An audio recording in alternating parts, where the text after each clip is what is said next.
അർജുനൻ പടിഞ്ഞാറെ കടൽ തീരത്തുകൂടി നടന്ന് പല പുണ്യസ്ഥലങ്ങളും സന്ദർശിച്ച് അവസാനം പ്രഭാസ തീർത്ഥത്തിലെത്തി. അവിടെ കുറച്ചു ദിവസം താമസിക്കാമെന്ന് അർജുനൻ തീർച്ചപ്പെടുത്തുന്നു. അക്കാലത്താണ് ശ്രീകൃഷ്ണൻ അർജുനന്റെ തീർത്ഥയാത്രാ വിവരം അറിയുന്നത്. പാർത്ഥൻ പ്രഭാസ തീർത്ഥത്തിലെത്തി അവിടെ താമസിക്കുന്നതറിഞ്ഞ് ശ്രീകൃഷ്ണൻ അർജുനനെ കാണുവാനായി അവിടെ എത്തിച്ചേർന്നു. വിശേഷങ്ങൾ പങ്കുവച്ചതിന് ശേഷം രണ്ടുപേരും അടുത്തുള്ള രൈവതക പർവ്വത്തിൽ പോയി താമസിക്കാമെന്ന് പറഞ്ഞ് അവിടേക്ക് പോകുന്നു. അവിടെ ശ്രീകൃഷ്ണന്റെ നിർദ്ദേശപ്രകാരം ഒരു വാസമന്ദിരം തയ്യാർ ചെയ്തിട്ടുണ്ടായിരുന്നു. ആ മന്ദിരത്തിലിരുന്ന് അർജുനന്റെ തീർത്ഥയാത്രയുടെ വിശേഷങ്ങളെല്ലാം ശ്രീകൃഷ്ണനോട് പറഞ്ഞു കൽപ്പിക്കുന്നു. പിന്നീട് ശ്രീകൃഷ്ണന്റെ തേരിൽ കയറി അർജുനൻ ദ്വാരകയിലേക്ക് യാത്ര ചെയ്യുന്നു. ദ്വാരകയിൽ അർജുനന് വളരെ ഗംഭീരമായ വരവേൽപ്പാണ് ലഭിച്ചത്. തനിക്ക് ഏറ്റവും പ്രിയപ്പെട്ട സുഹൃത്തായ ശ്രീകൃഷ്ണനുമൊത്ത് പാർത്ഥൻ കുറെ നാൾ ദ്വാരകയിൽ താമസിക്കുന്നു. അക്കാലത്ത് അടുത്തുള്ള രൈവതക പർവ്വത്തിൽ യാദവരുടെ നേതൃത്വത്തിൽ വലിയൊരു ഉത്സവം നടക്കുന്നുണ്ടായിരുന്നു. ഉഗ്രസേന മഹാരാജാവും ബലരാമനും മറ്റ് യാദവരുമെല്ലാം പത്നി സമേതരായി ഉത്സവത്തിന് എത്തിച്ചേർന്നിട്ടുണ്ട്. സർവാഭരണ ഭൂഷിതകളായ സ്ത്രീജനങ്ങൾ വലിയൊരു വിഭാഗം തന്നെ ഉത്സവം കാണുവാനായി അവിടെ എത്തിച്ചേർന്നു.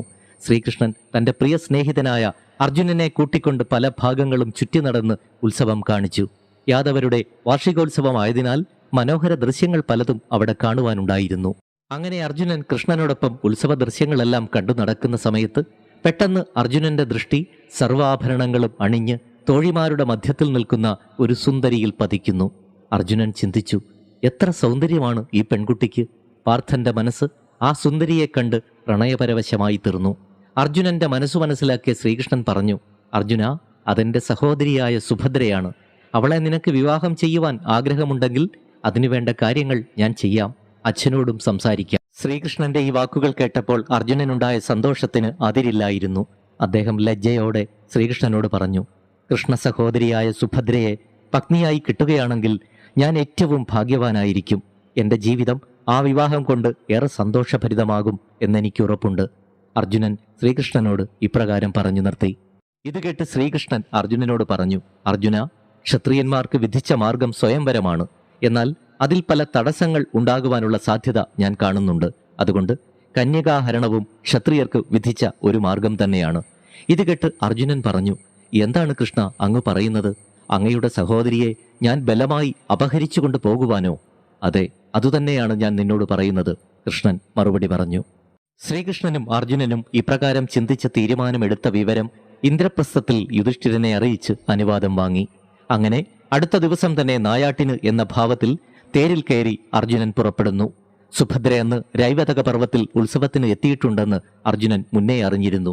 അർജുനൻ സുഭദ്ര വരുന്നതും കാത്ത് വഴിയിൽ നിന്നു. അപ്പോഴതാ തോഴിമാരുമൊത്ത് സുഭദ്ര വരുന്നു. ദ്വാരകയിലേക്കുള്ള മടക്കയാത്രയാണ്. അർജുനൻ അല്പം പോലും സമയം പാഴാക്കാതെ സുഭദ്രയെ ബലമായി പിടിച്ച് തന്റെ തേരിൽ കയറ്റി. എന്നിട്ട് വളരെ വേഗം തേരോടിച്ചു പോവുകയും ചെയ്തു. അർജുനൻ സുഭദ്രയെ അപഹരിച്ചു കൊണ്ടുപോയി എന്ന വാർത്ത കാട്ടുതീ പോലെ പടർന്നു. യാദവന്മാരെല്ലാം ഒന്നിച്ചു ചോദിച്ചു, എന്ത് അക്രമമാണിത്? ഇപ്പോൾ തന്നെ സുഭദ്രയെ വീണ്ടെടുക്കണം. അതിന് ഒരു യുദ്ധമുണ്ടായാലും ശരി. എല്ലാവരും അതാ ആയുധസജ്ജരാകുന്നു.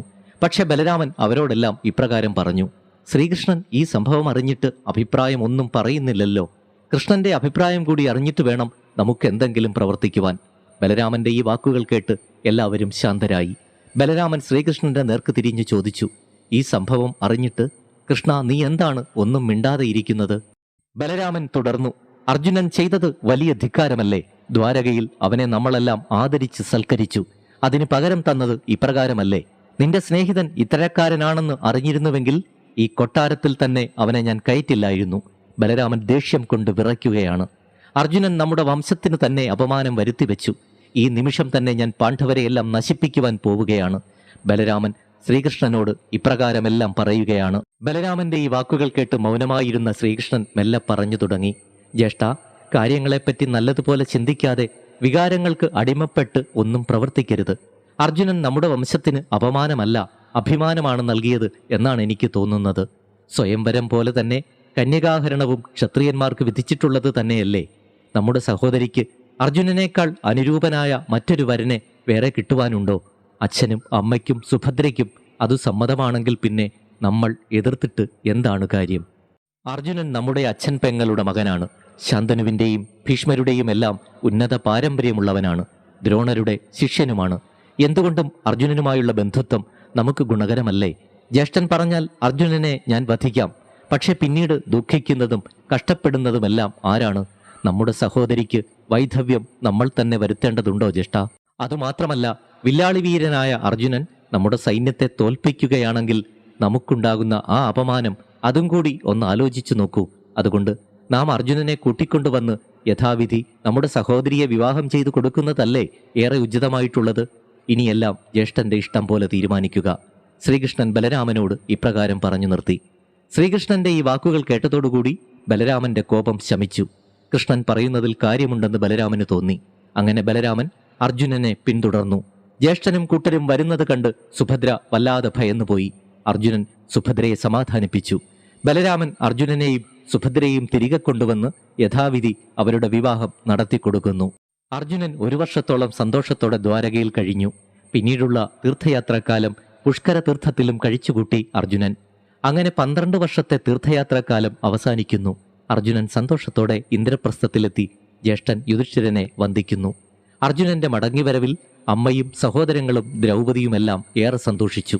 അതുമാത്രമല്ല, ശ്രീകൃഷ്ണ സഹോദരി സുഭദ്രയെ അർജുനൻ വിവാഹം ചെയ്തു എന്നറിഞ്ഞപ്പോൾ അവരുടെ സന്തോഷത്തിന് അതിരില്ലാതെയായി.